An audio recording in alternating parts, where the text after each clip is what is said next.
मैं नीतीश कुमार स्वागत करता हूं आपका आपके अपने YouTube चैनल विद्यार्थी सक्सेस हब में। आज हम कक्षा 7वीं की हिंदी पाठ्य पुस्तक का पहला पाठ मानव बनो मानव जरा के प्रश्न उत्तर को हल करेंगे। तो चलिए आपका ज़्यादा समय न बर्बाद करते हुए हम वीडियो को शुरू करते हैं।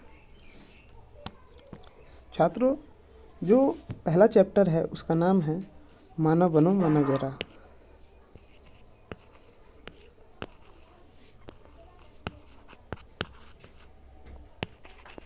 मानव बनो मानव जरा ना बच्चों। देखेंगे बच्चों सबसे पहले कि इस चैप्टर में होता क्या है। इस चैप्टर में बताया गया है बच्चों कि किस तरीके से इंसान को एक सभ्य मानव बनना चाहिए। सभ्य मानव कहने का मतलब है बच्चों कि इंसान में क्या क्या क्वालिटीज़ होनी चाहिए।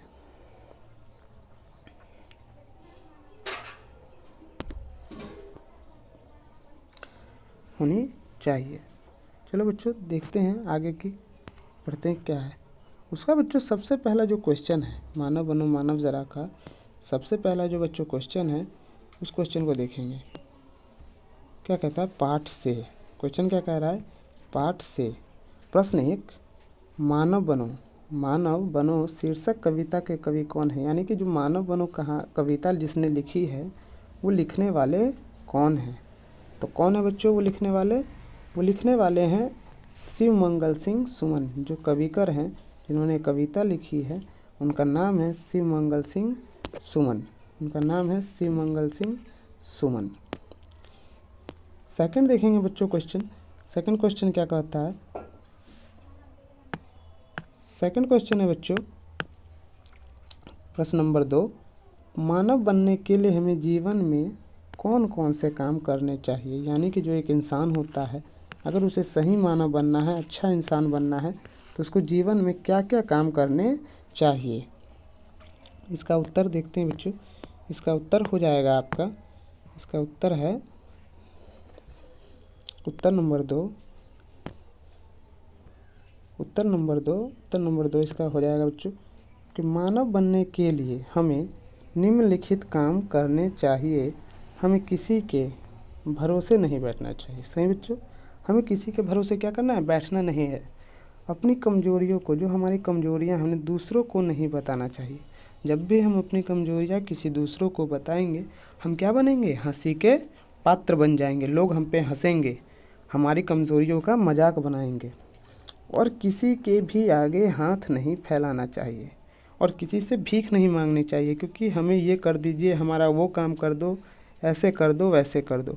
अपनी परेशानियों पर खुद काम करना चाहिए। अगर हम ये सारे गुण अपनाते हैं बच्चों तो हम क्या बन पाएंगे, मानव बन पाएंगे। हम अभी भी मानव हैं लेकिन ये सारे गुण इंसान को अच्छा मानव बनाते हैं। कैसा मानव बनाता है, अच्छा मानव बनाता है।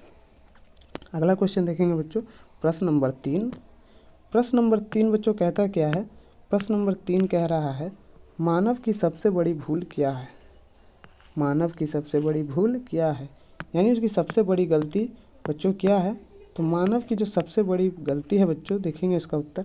मानव की सबसे बड़ी भूल है किसी दूसरे का आसरा करना, किसी दूसरे के आस में बैठ जाना कि वो आएगा तो हमारा यह काम करवाएगा, यानी आशा करना। ठीक है बच्चों। अगला प्रश्न देखेंगे। अगला प्रश्न क्या कहता है बच्चों। अगला प्रश्न कहता है अर्थ स्पष्ट कीजिए। अर्थ मतलब होता है बच्चों मतलब। तो यहाँ पे कुछ लाइनें दी गई हैं, पंक्तियाँ दी गई हैं, उनका क्या करना है, मतलब बताना है। प्रश्न 4, अर्थ स्पष्ट कीजिए। प्रश्न 4 का क, अब अश्रु दिखलाऊं नहीं अब हाथ फैलाऊं नहीं। अब अश्रु दिखलाऊं नहीं अब हाथ फैलाऊं नहीं। कह रहा है अब आंसू मत दिखाओ और अब अपने हाथ मत फैलाओ। तो इसका आंसर क्या है। इसका आंसर है बच्चों कि किसी के भी सामने क्या नहीं करना है। उत्तर नंबर 4 का क, किसी के भी सामने झुको मत और रोना मत। किसी भी चीज़ के लिए दूसरों के आगे क्या नहीं करना है, हाथ नहीं फैलाना है। चलाओ की जगह यहाँ पे होगा फैलाओ बच्चों, फैलाओ। ठीक है बच्चों, फैलाओ। अगली है 4 का ही ख, 4 का ख देखेंगे। 4 का ख क्या कहता है? 4 का ख कहता है अब हाथ मत अपने मलो, अब हाथ मत अपने मलो, जलना अगर ऐसे जलो, जलना अगर ऐसे जलो, अपने हृदय की भस्म से, अपने हृदय की भस्म से कर दो धरा को उर्वरा, मानव बनो मानव जरा। इसका आंसर क्या हो जाएगा बच्चों? इसका आंसर हो जाएगा आपका, इसका आंसर हो जाएगा, इसका आंसर है अपने पुराने कर्मों को लेकर पछताना नहीं है। अगर जलना है तो दीपक की तरह जलकर क्या करना है? सभी को रोशनी देना है। जो हमने पुराने काम किए हैं और वो हमारे काम गलत हो गए हैं, उस पर हमको क्या नहीं करना है? पछतावा नहीं करना है, बल्कि नए कामों को अच्छे से करके क्या करना है? दूसरों को गर्व महसूस कराना है। पार्ट से का आपका क्वेश्चन खत्म हो गया। अब पार्ट से आगे के क्वेश्चंस को देखेंगे। क्या बच्चों? पार्ट से आगे। चलिए बच्चों देखते हैं पार्ट से आगे के क्वेश्चंस क्या हैं। पार्ट से आगे का पहला प्रश्न देखेंगे। मानव बनने की बात कवि द्वारा बताई गई है। इसके अतिरिक्त आप मानव में कौन कौन से गुण देखना चाहेंगे? बता रहा है कि कवि ने बहुत सारे गुण बताए हैं जो एक मानव में होने चाहिए। इसके अलावे भी आप कोई गुण है जो देखना चाहेंगे? तो हाँ बच्चों, इसके अलावे भी बहुत सारे गुण होते हैं जो एक मानव में होने चाहिए। देखते हैं बच्चों क्या हो सकते हैं वो गुण। उत्तर नंबर 1, मानव बनने के लिए कवि ने बहुत सारे गुण बताए हैं ना बच्चों। इसके अलावा भी हम कुछ विशेषताओं को देखना चाहेंगे। मानव को कर्मवीर बनना चाहिए और अपने काम को समझने वाला होना चाहिए। मानव अपने समय को समझता हो और दूसरों के प्रति क्या रखता हो? स्नेह की भावना रखता हो, प्यार मोहब्बत से रहता हो, दयावान हो। प्रश्न नंबर 2, जब कुछ समस्या आपके सामने आती है तब उस समस्या का समाधान कैसे करते हैं? उदाहरण से ही समझाइए। जब कोई प्रॉब्लम आपके सामने आती है तब उसको कैसे फेस करते हैं, वही बच्चों इस प्रश्न में हमको आंसर के रूप में समझाना है। तो क्या हो जाएगा इसका आंसर? इसका आंसर हो जाएगा, जब मनुष्य के सामने कोई समस्या आती है, जब मनुष्य के सामने कोई समस्या आती है तो मनुष्य को हाथ पर हाथ रखकर नहीं बैठना चाहिए और उस समस्या का समाधान ढूंढना चाहिए। जो ऐसा नहीं करता है वे कायर होते हैं और उन्हें मानव कहलाने का कोई हक नहीं है। कहता क्या उत्तर? जब इंसान के सामने कोई प्रॉब्लम आती है, कोई समस्या आती है, मजबूरी आती है, तो मनुष्य को बैठा नहीं रहना चाहिए और उस प्रॉब्लम के ऊपर क्या करना चाहिए? काम करना चाहिए, उसका सॉल्यूशन खोजना चाहिए। जो इंसान वैसा करता है वह मानव कहलाता है, जो इंसान ऐसा नहीं कहलाता वो डरपोक और कायर कहलाते हैं। प्रश्न नंबर 3 कहता है कि मानव होने का अर्थ है अपने जीवन पर खुद का अधिकार। इस विचार की तर्कपूर्ण समीक्षा कीजिए। कह रहा है कि अगर एक मानव है तो उसका अपने जीवन पर अधिकार होगा तो अच्छा हो पाएगा और नहीं तो वह बेकार हो पाएगा। इस पे आपकी क्या विचार हैं बताना है आपको। इसका आंसर क्या हो जाएगा बच्चों? इसका आंसर हो जाएगा उत्तर नंबर 3, जब मानव का खुद पर अधिकार होता है तो गुण के सारे दरवाजे उसके लिए क्या कर जाते हैं? खुल जाते हैं। जब इंसान का खुद पर ही कंट्रोल होगा तो वह अपनी मर्जी से तरह तरह के नॉलेज सीख पाएगा, तरह तरह के काम कर पाएगा और वह क्या बन पाएगा? कर्मठ मानव बन पाएगा, मेहनती बन पाएगा।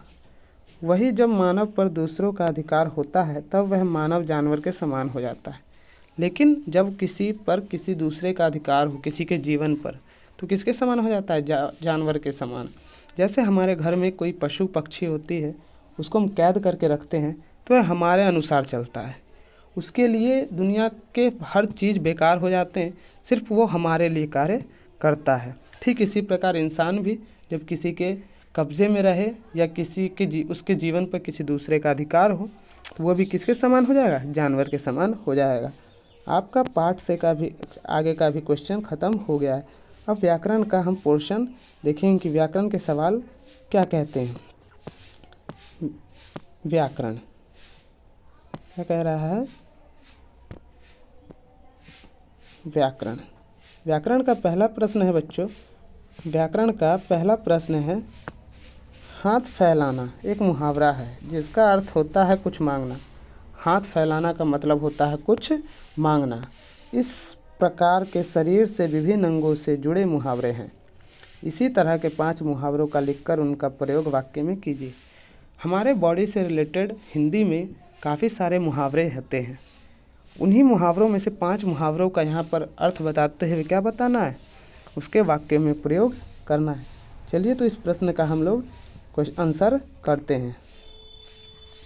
इस प्रश्न का पहला आंसर होगा, देखो बच्चों, इस प्रश्न का पहला आंसर है उत्तर क, एक का हाथ बटाना। इसका मतलब होता है मदद करना। इसका मतलब क्या होता है बच्चों, मदद करना। बच्चे भी बड़ों के काम में हाथ बटाते हैं। जब हम कोई कार्य करते हैं तो हमारे बच्चे भी क्या करते हैं, हमारी हेल्प करते हैं। वहीं दूसरा है उत्तर एक का ख, अंगूठा चूमना यानी बड़ाई करना, किसी दूसरे की बड़ाई करना, वह अच्छा है, वो इतना ये करता है, वो करता है, खुशामद करना इसका मतलब होता है। राम अपने दोस्त का हमेशा अंगूठा चूमता रहता है। आपके सामने आपके दोस्त की कोई बुराई कर दे तो आपसे वो सहन नहीं होगा, तो ये क्या हो गया, खुशामद करना। उत्तर एक का ग, पाँव पर खड़ा होना, स्वावलंबी होना। श्याम अपने पाँव पर खड़ा हो गया। जब श्याम के पिताजी मर गए तो वह क्या हो गया, अपने पाँव पर खड़ा हो गया। उत्तर एक का घ, मुँह मियाँ मिट्ठू बनना, अपनी तारीफ खुद करना। इसका अर्थ होता है बच्चों, अपनी तारीफ खुद करना। राहुल हमेशा मुँह मियाँ मिट्ठू बनता रहता है, वह अपने आप को हमेशा अच्छा बताता रहता है। उत्तर नंबर एक का अंग, आंखें मूंदना। आंखें मूंदना का मतलब होता है बच्चों मर जाना। आंखें मूंदना का मतलब होता है मर जाना। राधा की बकरी ने अब आंखें मूंद ली। राधा नाम की लड़की है, उसकी बकरी तबीयत खराब थी और उसने क्या कर ली, आंखें मूंद ली, यानी कि मर गई। आगे के देखेंगे क्वेश्चंस के। प्रश्न नंबर 2 व्याकरण का, प्रश्न नंबर 2, इन शब्दों के विपरीतार्थक शब्द लिखें। विपरीतार्थक का बच्चों मतलब होता है विलोम। विलोम शब्द, विपरीतार्थक को ही कहते हैं हम लोग विलोम शब्द। बच्चों क्या कहते हैं, विलोम शब्द कहते हैं, है ना बच्चों। विलोम शब्द किसको कहते हैं हम लोग, विपरीतार्थक शब्द को कहते हैं। इसका मतलब होता है इसका उल्टा लिखना, इसी को ही कहते हैं उल्टे शब्द। तो क्या हो जाएगा इसका उल्टा शब्द, देखेंगे। उत्तर 2 दिया गया है फैलाना। इसका उल्टा हो जाएगा बच्चों समेटना। फैलाना है तो समेटना, काला है तो गोरा। उत्तर 2 ख का प्यार। जब कोई प्यार करेगा तो वो नफरत भी करेगा, तो प्यार का क्या हो जाएगा, नफरत। उत्तर 2 का ग, मानव है। जब इंसान है तो जानवर भी होंगे, जब शैतान है तो मानव भी, अच्छे लोग भी होंगे, बुरे लोग भी होंगे, तो मानव का हो जाएगा दानव। उत्तर घ, भूल। जब हम कोई चीज़ भूलेंगे तो उसको याद भी रखना होगा, तभी ना भूलेंगे। तो बच्चों आपका प्रथम पाठ का यानी पहला पाठ मानव बनो मानव जरा का पूरे क्वेश्चन आंसर्स को इस वीडियो में मैंने कवर करा दिया है। आशा करता हूँ आपको ये वीडियो काफ़ी हेल्पफुल रही होगी। अगर आपको इस वीडियो से हेल्प मिली हो तो प्लीज़ हमारे चैनल को सब्सक्राइब करें और लाइक शेयर कमेंट करना न भूलें। विद्यार्थी सक्सेस हब आप सभी को बहुत बहुत धन्यवाद देता है। Thank you. जय हिंद, जय भारत।